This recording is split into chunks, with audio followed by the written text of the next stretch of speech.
This is the lecture for European history for Thursday, the 9th of December, 2021. Everyone should have their notepads out. As a matter of course, every day, unless we're doing a test or something. So,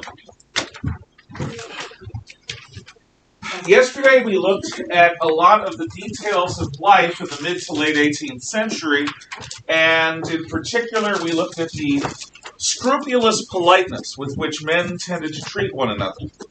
Because if they didn't, they might end up in a duel. And the thing about duels, the thing that you really need to understand is everyone can have a bad day. You could be an expert swordsman. You could be a great shot with a pistol. You could have blood that's made of ice water, nerves of steel, and you could still have a bad day. And with the weapons of the time, particularly the musket pistols that were used, they didn't always work. In fact, with any musket, even in the best of circumstances, you present your firelock facing the enemy. Only in America and Prussia did they say aim. Otherwise, the command was present firelock. So you've got your weapon, and you discharge it. Well, you discharge it. The hammer comes down with flint, sparking into the fire, into the gunpowder fire pot. Fire pot has some piled gunpowder in it. It ignites, hopefully, passing the spark down into the chamber where the wad is that contains the gunpowder, the paper wad. It goes kaboom, and it moves the musket ball down the barrel and fires it out in a cone of random possible outcomes. But it's not like a modern firearm. No, it's an unpredictable amount of time. So aiming with a smoothbore musket is silly. You do it, but aiming with a rifled musket might make a little bit more sense, because a rifled musket spins the musket ball and creates a degree of efficiency with your targeting. But it's not designed as a precision weapon. And the reason soldiers don't typically use rifled muskets unless they're specialist sharpshooters is because it takes longer to reload and they're more expensive. So, better to be polite than to end up being eviscerated by somebody's sword or having your body perforated by somebody's pistol shot. You saw how armies fought in lines. The reason that you have massed firepower, the reason that you have hundreds of men in ranks, tightly packed in bright uniforms, is the weapons are not particularly accurate. The only way to get enough lead down range to actually have an effect is to volley fire massive numbers of muskets in the basic general direction of an enemy formation. And even then, you saw the French, as the British were approaching at a walking pace with fixed bayonets, which the British were really good at, by the way. Receiving a bayonet charge from a British line regiment was a scary phenomenon. They only hit some of the soldiers. And what a good officer would do is calculate how many of his own men are going to get killed moment by moment by the enemy until he gets close enough to do the bayonet charge. And if your calculations are correct, you go in with enough troops that once they're withered down, they'll still have an effect at the moment of contact. A good soldier with a musket will fire between 2 and 3 shots per minute. 2 or 3 shots per minute. And 3 was difficult. I mean, you really needed to be proficient. So that's 30 seconds, or at best 20 seconds, to perform a reload. Because with a musket, what you've got to do is, let's say you discharge the weapon. Okay. You've got to get another wad, hopefully, that you've prepared. a paper wad of gunpowder, put it in the mouth of the musket, take a ramrod, bring it to the back. Then you get your shot, which is usually a round lead ball, drop it into the musket, bink, bink, bink, tamp it down. And you don't want to do this because it might roll out. You've got to make sure that you've got powder in the flash, where the flash is supposed to happen. And you've got to make sure that everything is reasonably dry. So fighting with muskets in the rain or in a drizzle or even on a particularly humid day could confiscate everyone's attempt to fire, or just yours. So you've got the enemy approaching, and you've got your shot ready, and you're going to discharge your 50 or 75 caliber musket ball into their body, hopefully, and you go click, and nothing happens. I mean, the hammer goes down, a spark goes, but it goes nowhere. So, fighting with muskets involves large formations of men, densely packed together, who move as a unit like Roman legionaries. And the reason that they wear brightly colored uniforms is because, remember, there are no radios. The only way that a general is going to spot what type of troops are over there from a distant hilltop a mile or two away and recognize, even with a telescope, are they my soldiers? Are they the enemy's soldiers? Are they hussars? Are they light cavalry? Are they lancers? Are they engineers? Are they, what are they? So every unit has its own distinctive uniform, and every army officer has to know, this is ours, this is theirs. The British tend to wear red for the same reason the Romans did. Because if you wear red and the enemy wounds you, it's not readily apparent. Blood, red, doesn't show. The French in monarchical times tended to wear white. Oh, it showed when they got hit. Prussians wore dark blue. I don't remember what the Austrians or Russians wore. Do any of you? Okay. Russians wore orange.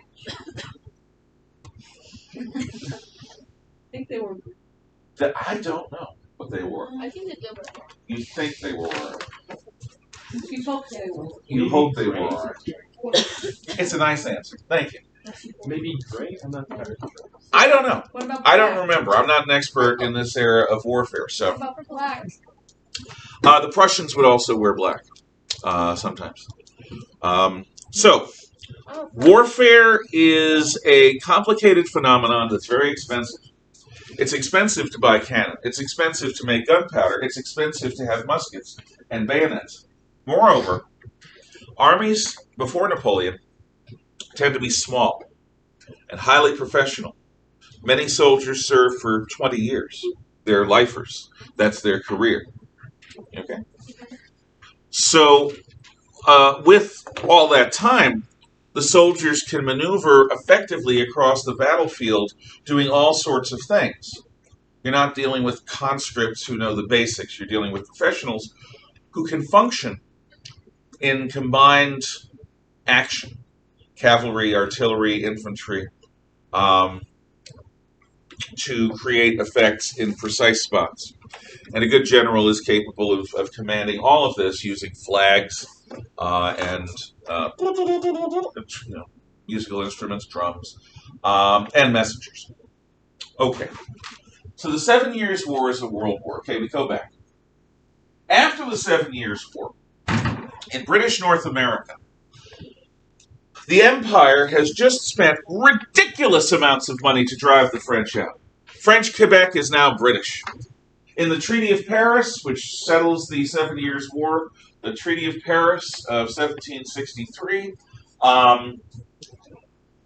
the British get control of almost all of India, and the French lose almost all their colonies there, and the British get control of almost all of North America. The French lose most of their colonies there.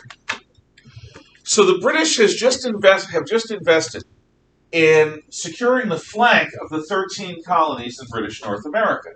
the frontier to the west of the Appalachian Mountains and to the north of New York and New England. Now it's time to get some payback.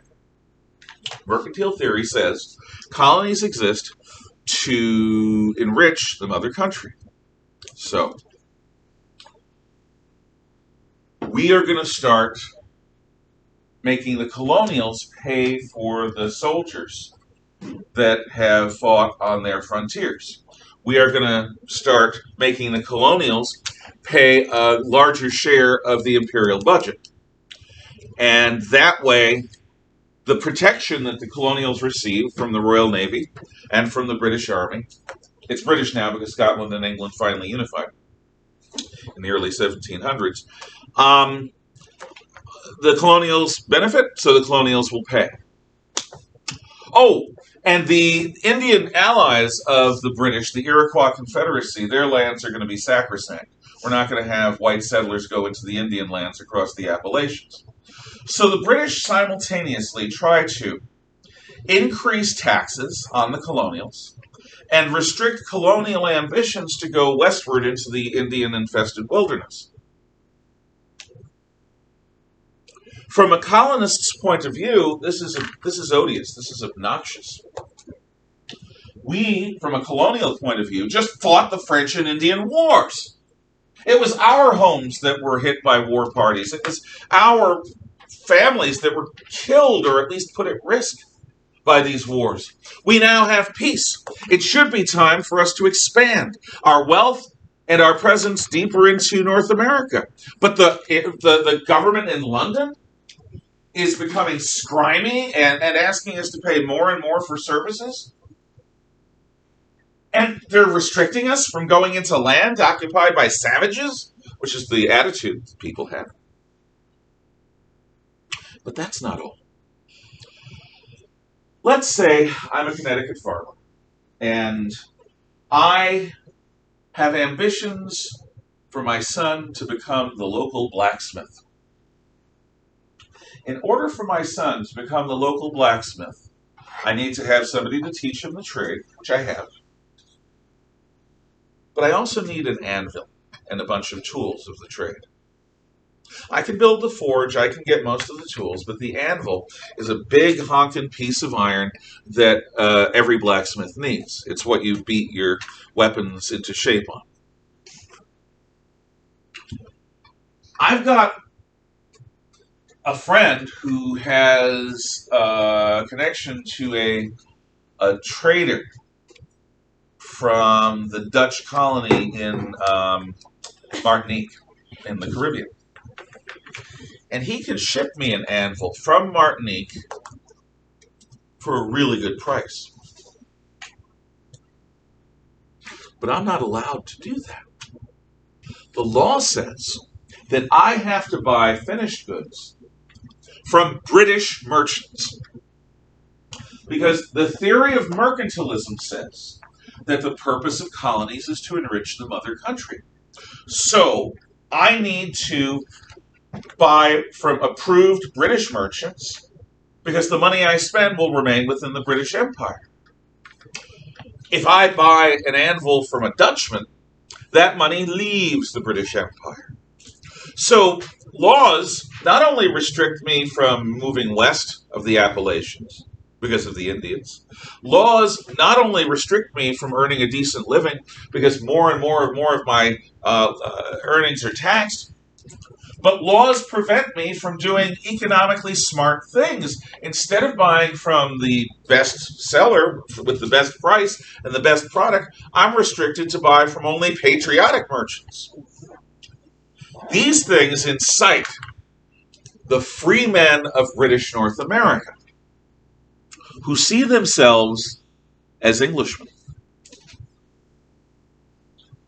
As Englishmen, they are not used to a government that runs roughshod over them. The whole point of the Glorious Revolution and the Civil War was to show that parliamentary government, not royal government, was supreme. And yet the kings of England, particularly George III of the House of Hanover, a German house that was brought to England in the early 1700s, The royal government is treating me like a serf. And while there are a few voices in Parliament that will speak up for me, they don't have anything like a voting majority. So I am being taxed, but my rights as an Englishman are not being honored. My rights under the Glorious Revolution's Bill of Rights, written by John Locke, my rights going back to Magna Carta, are not being respected. I am being treated as a subject, not as a citizen. So colonials in British North America's 13 coastal colonies begin to form associations like the Sons of Liberty. And these associations are aimed at opposing the British mandates. The British intensify, passing the Townshend Acts and the Intolerable Acts, the Stamp Act, and a number of measures designed to squeeze even more money out of British North America. Furthermore, they send more troops. The British intend to intimidate the colonials. Even more, the colonials behave as if the British are violating their rights as Englishmen. We're not serfs, we're Englishmen. This comes to a head in several different moments. For example, the British insist that Americans buy tea, but only from British merchants and only with a proper stamp affixed to them indicating that taxes have been paid or will be paid. So in the city of Boston, a group of American radicals dress up as Indians, go down to the harbor, break into the ships, and throw the tea into Boston Harbor. It is an act of civil disobedience. And the Sons of Liberty and other groups declare a boycott against British tea, stamped tea. In fact, this is the beginning of America's love affair with coffee. Yay. It is. It is a part of it. Coffee is superior. So you say. So, That's so good. I don't like any caffeinated beverage. Really? Really. You gotta try it. No, it's because I had, when I had graduated college, I worked for corporate security for the pharmaceutical company Bristol Myers Squibb. And one day I had a triple shift. I also had a friend who introduced me to espresso. Yeah, So I had this giant thermos filled with really strong espresso, which is Italian coffee. And I drank the entire thing on my triple shift, 24 hours of work, to stay awake and to stay sharp. I didn't sleep for 3 days, and I had bed spins because this stuff poisoned me. I had too much coffee. Since then, I rarely, if ever, have anything caffeinated. I have to rely on adrenaline to get me going in the morning. Yes. Okay, well, I'm sorry, but that's kind of your fault because. Oh, Haley, your sympathy and compassion is epic. There's a difference between like coffee, like brewed coffee, and espresso. Espresso's like Really? super. I know, So and you're it's. drinking a whole freaking gallon of espresso. It wasn't a gallon; it was several gallons. Exactly. Of course, it was my own fault. So now you should. You know what I do to my cat when it does things that annoy me? No, it's okay. My cat's bottle has just water. This has some kind of fluid that's supposed to be cleansing. In any event, yeah. Finally, there is a riot against the lobsterbacks, which is what the British soldiers were called by the colonials. And you have the shot heard round the world as the rioters or the protesters, depending upon your point of view, are fired upon by British troops in the Boston Massacre. So finally, in 1775, violence breaks out in the Boston region. Boston and Massachusetts colony is the heart of the reaction against Britain. And British soldiers march inland to seize weapons from colonials at Lexington and Concord. The colonial militia is called up to stop this.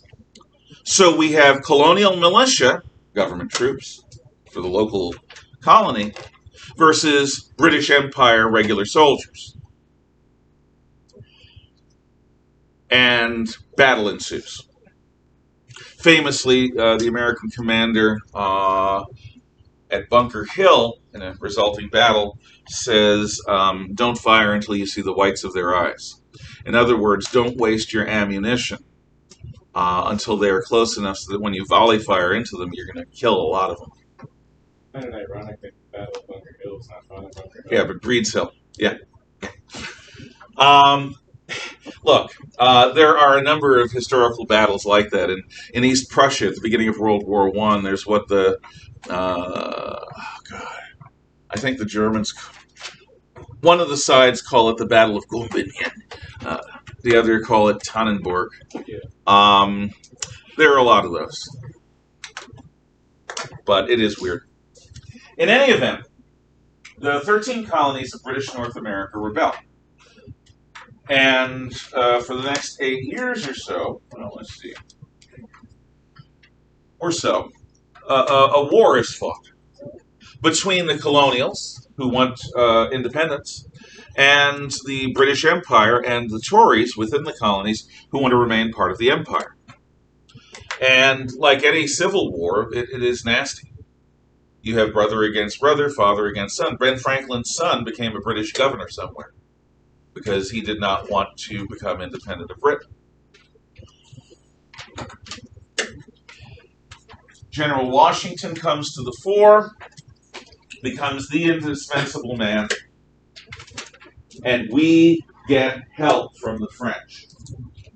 After winning the Battle of Saratoga, we demonstrate to the French that we're not going to collapse, that we're going to fight for real.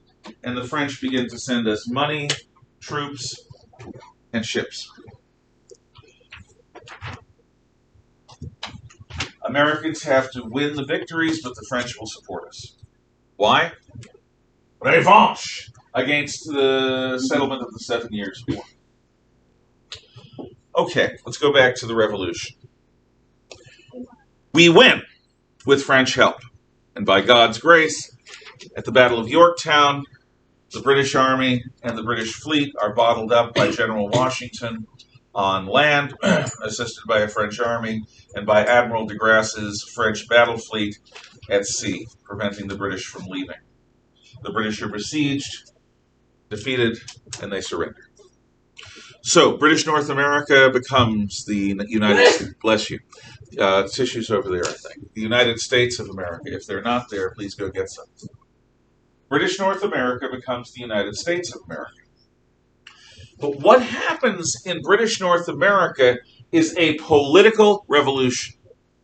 A political revolution is not about changing the society. It's about changing the government. The same leading families who ran in Virginia before the Revolution ran Virginia after the Revolution, except for those Tory families that left. The same families that were prominent in Boston, or in Falmouth, Maine, or in Hartford, Connecticut, or in Charleston, South Carolina, were the same after the Revolution as before. The Revolution was not about overthrowing the upper class within the Americas. The war was against royal control over the Americas. So, the 13 colonies of British North America have a successful political revolution that results in the longest-lived constitution in the modern world. Haley, whatever it is. My hand is on my face. Yes, because you were giggling and distracted. I was not giggling. That's how it looked to me.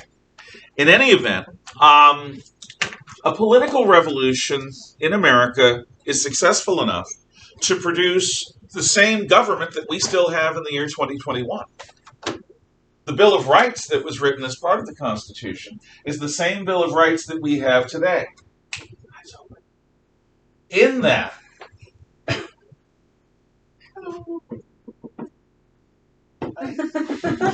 yeah, you were asleep. She went back. Or so. I wasn't asleep. I just had my hand on my face. What? That's okay. Shaughnessy wrote something No. mean No. on your paper. Okay. I don't want to know. You don't.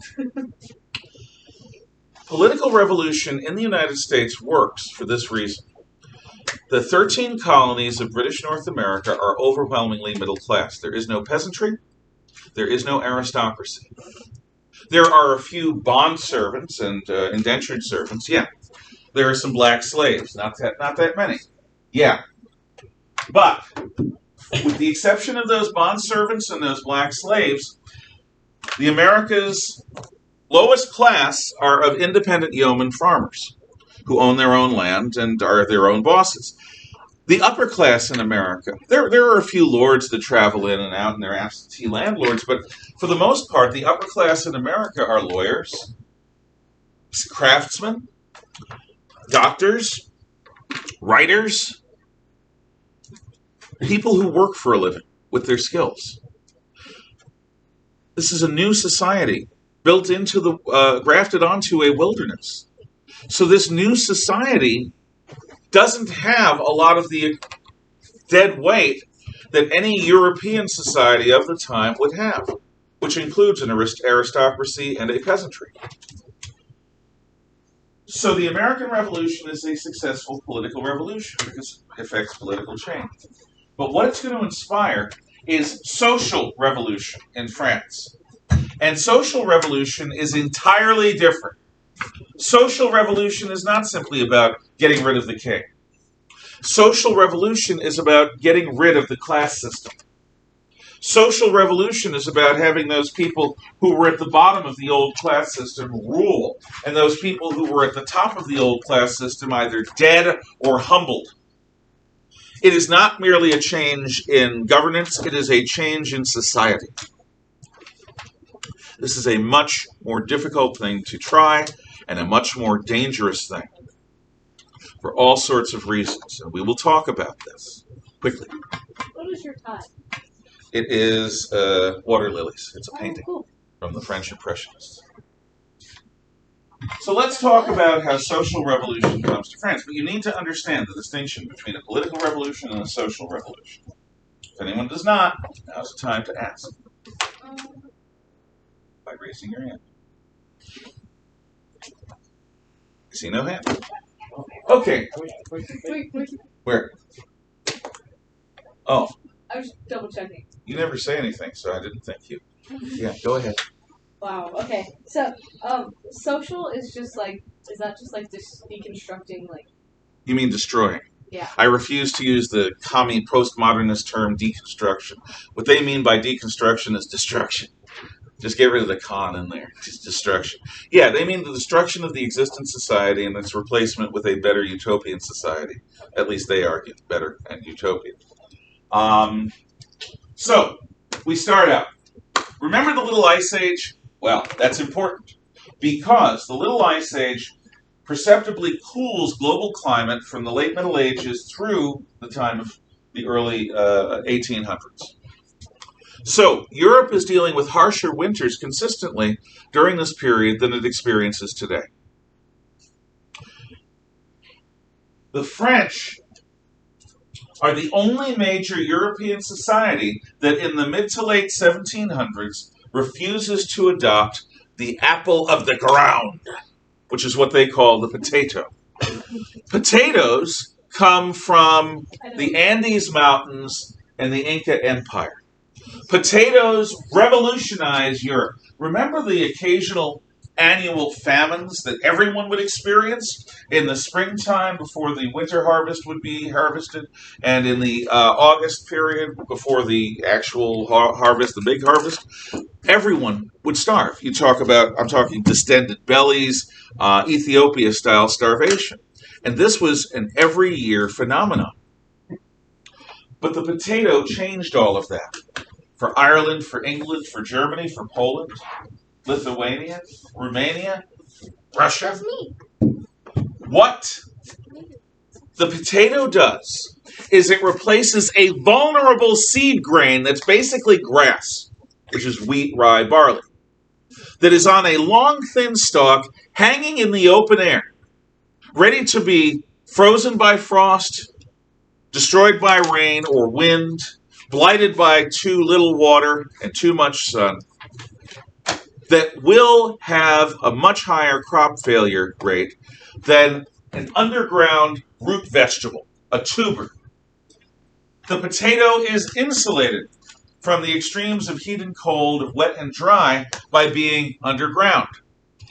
The potato also tends to have more nutrients than does wheat or rye or barley.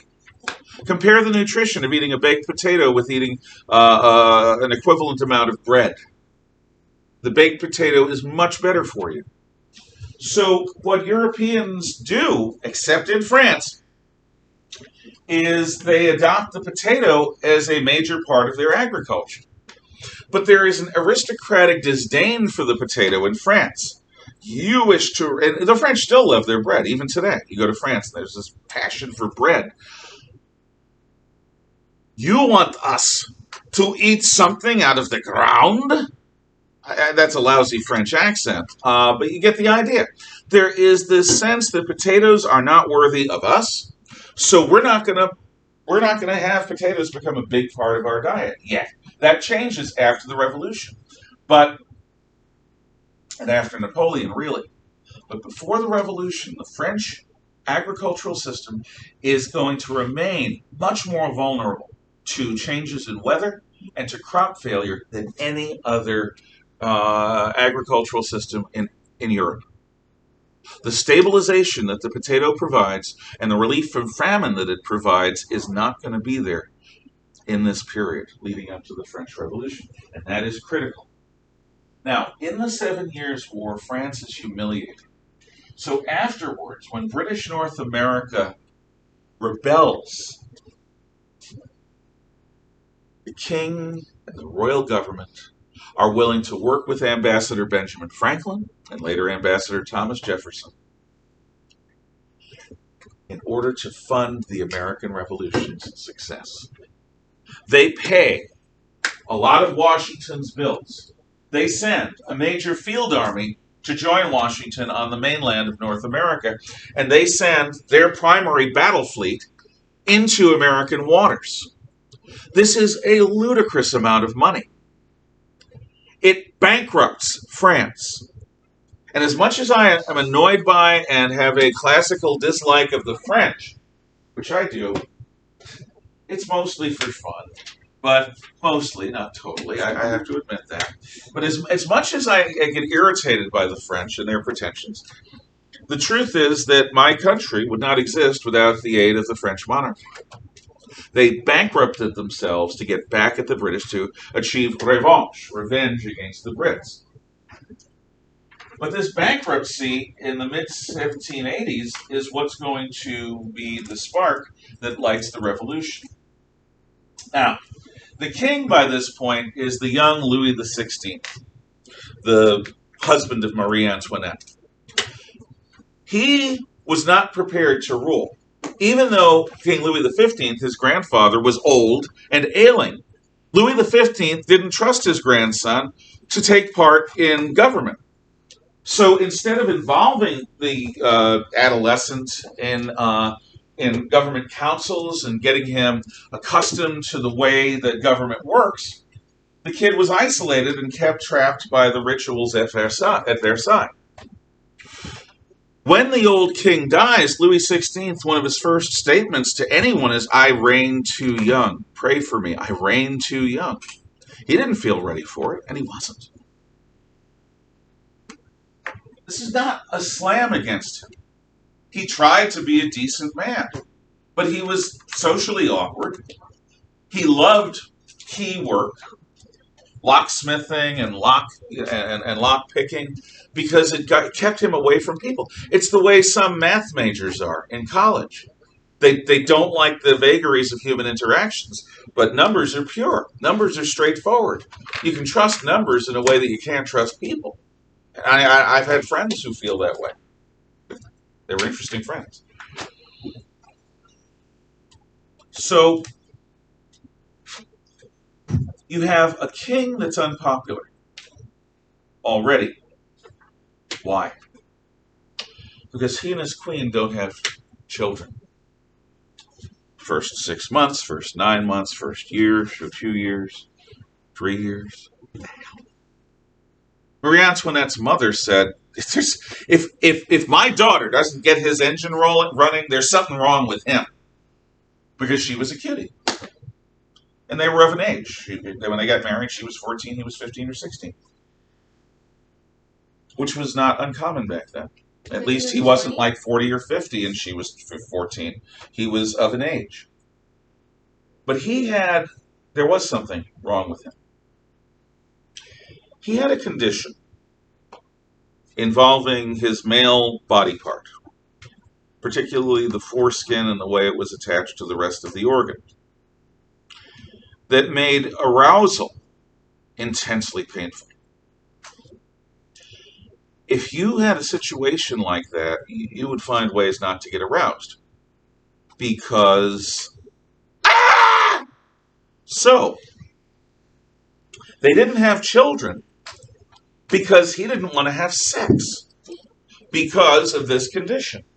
Now, they had the technology at the time to operate. But no man wants to be operated down there. Ever. So what happens is, the French start making jokes. The locksmith can't find her keyhole. I mean, this is vulgar stuff, but it's also the way the French were. This is what they said. They made fun of him because this isn't Germany. This is France. This isn't Britain. This is the land of lovers. And we, the land of lovers, apparently have a sexless, impotent king. They don't like that. Makes them look bad. Also, in a monarchy, especially an absolute monarchy like the French, the succession is key to stability, because if you know who the next king will be, everything is fine. But if there isn't an obvious heir to the throne, because everything depends on the king, will we have a civil war? Will they appoint someone who people will have? It just creates an existential uncertainty. So the king has a patriotic duty to have sex and have children, an heir and a spare, at least an heir and a spare. In other words, an eldest son and then another son to take over in case the oldest son dies. Daughters aren't bad either. Finally, after 3 or 4 years, he gets the operation. And after he heals up, they start having kids. But it's too late in terms of their reputation. He's a laughingstock. She's considered a bubble-headed airhead who loves fashion and food more than her husband or her patriotic duty. She ends up being hated by the average Frenchman. He ends up being, treated with contempt and disdain by the average Frenchman. And these are the people that the kingdom's future depends upon? Add to that bankruptcy, and you have real problems. Then, the winter of 1788-89 is a bad winter, and it's going to blight the crop of 1789, the winter crop and the summer crop. That means that people will starve in large numbers because France doesn't use a lot of potatoes. Their crops are inordinately composed of cereal grains, wheat, rye, barley. Bakeries begin getting attacked by mobs in food riots. These are two words you never want to hear together. Food riots. Food riots indicate a population that is so desperate because they're starving as a group that they're rioting. Having a riot over politics, it's not great. Having a riot over food is a sign that your society is on the brink of true problems. So bakers are murdered because people think they're bakers. Of course they've got flour hidden away. The country looks at the Versailles Palace and they see profligate waste. This creation of a utopian world of luxury, of plushness, of constantly changing fashion, consumes so many resources that in a nation where people are starving to death, most everyone, many people anyway, a critical mass of people who even themselves aren't starving, find it obscene. The palace culture of Versailles, obscene.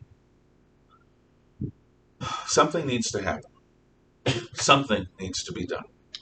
And there is a minister of finance, a finance minister, who is the king's chief money man, who will run the budget.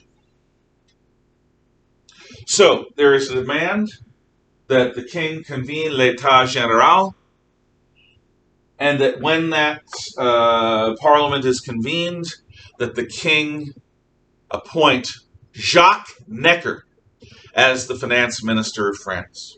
Because Jacques Necker is widely respected for his financial acumen.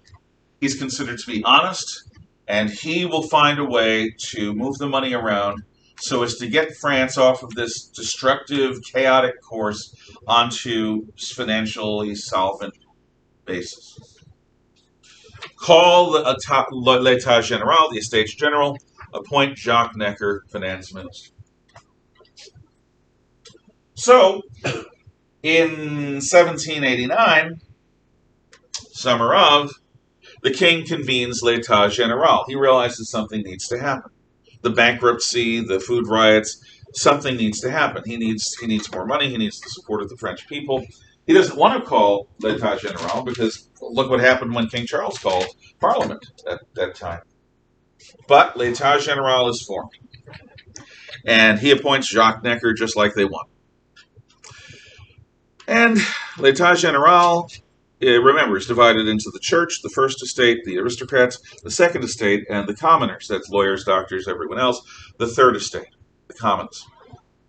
Usually the king can outvote the commons 2-1 because the first estate and the second estate are equal in numbers to the third estate.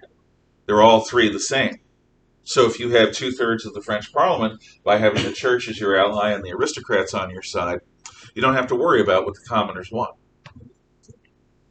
But Jacques Necker proposes a budget that the king is shocked by. It cuts military spending hugely. It cuts spending on Versailles hugely. Every aspect of the French government has to do less. We're going to spend much more of our budget paying off the interest on our loans so that we become solvent again, so that we're no longer in a state of bankruptcy. The king cannot imagine going along with this. This would be to admit that France is in a deep state of crisis, which the king likes to live in Egypt about, live in the land of Nile. Land of Nile, get it? The Nile. The king does not want to admit that things are as bad as they really are. He wants to continue his self-delusion. Necker won't be pressured into producing a false set of numbers, so the king fires Necker. L'État Général erupts, and after their initial reaction, the king sends them home. This is in early July of 1789. L'État Général, its 3 houses, arrive next day at the meeting houses in Versailles. That's where they're meeting in Versailles. And they see notices nailed to the door saying, the king thanks you for your service and for you coming all the way to Versailles. Your services are no longer required.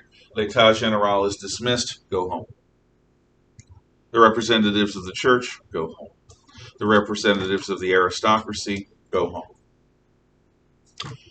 The representatives of the third estate, the commoners, go across the way to a handball court, which history remembers for some reason as a tennis court. And there they swear, and this is an act of rebellion, the tennis court oath, which in effect says, we aren't going anywhere until the king recognizes us as a co-equal branch of government, or as the government of France.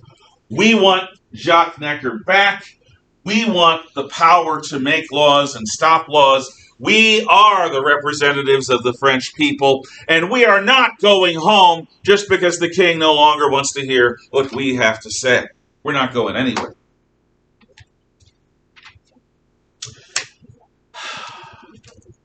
The king does nothing. The king does nothing. He doesn't send in the troops. He doesn't arrest them. He doesn't acknowledge them. He doesn't agree to their demands. He dithers. He prevaricates. He ignores them. He does nothing. The people of Paris are thrilled. This is going to be great. The people are standing up, they say. We support the Third Estate. And then a rumor passes through Paris like fire through a dry barn. The king has mobilized the army. The army is coming for the Third Estate at Versailles. And the army is coming for the people of Paris. This is the afternoon of 14th July, 1789. The people of Paris riot, and they build barricades to block their streets off. If the army's going to come in, the people of Paris will fight. Now, the king was hunting. His daily diary actually says nothing happened. Nothing. July 14th, 1789, nothing. And that means he didn't catch anything while hunting. July 16th? July 14th. Oh. 2 days before. Is that your birthday? That was my sister's birthday and my aunt's birthday. Nice to know. Now, while the king is hunting and living the life at Versailles, and while the Third Estate, which now calls itself the National Assembly, is making laws that no one pays attention to except the people of Paris, the people of Paris go further. In the evening of July 14th, 1789, after building their barricades and securing their neighborhoods, they look at the symbol of royal authority at the heart of the city, the Bastille. In English, it's spelled Bastille. The Bastille is this medieval castle that is used as a fortress. Not anymore because it's outdated. Gunpowder has rendered it obsolete. No, it's used as a prison, ladies, and as an armory. The gunpowder of the Paris garrison is in the Bastille. The weapons, the muskets, the cannon are in the Bastille. And every political prisoner that the royal government has arrested in Paris, and not only political prisoners, but criminals, are in the Bastille. Most everyone knows somebody who was taken prisoner there. So where we will leave things today is the Paris mob is shouting, "À la Bastille!" to the Bastille. And we will leave it there. Amen. Make me throw things here. No, mister. Any questions, comments, or thoughts? Mister McConnell. Hold it. I didn't call on you. Yes. Why are you yelling at me? I didn't even do anything. We weren't even talking. Hold it. Zip it. I was laughing at her because she was like... Yeah, well, you were laughing. That's distraction. That's why. I actually have this notion that what I'm saying is important. Shh. An actual question. Oh, statement. Sort of. One of my relatives on my mother's side was an indentured servant when she came over on... I don't remember the time. Mm-hmm. Probably 1700 somewhere. It's on my mother's side. That's interesting. It's the way a lot of Americans came over because you can't afford the ticket for the ship and you don't have a stake to start out. So you work for somebody for 7 years, and when you're done, everything's paid for and you might even have a little money saved up. So it was a good system. It's temporary slavery, but it was a good system, and it got a lot of people here. Thank you. Have a nice day. You as well.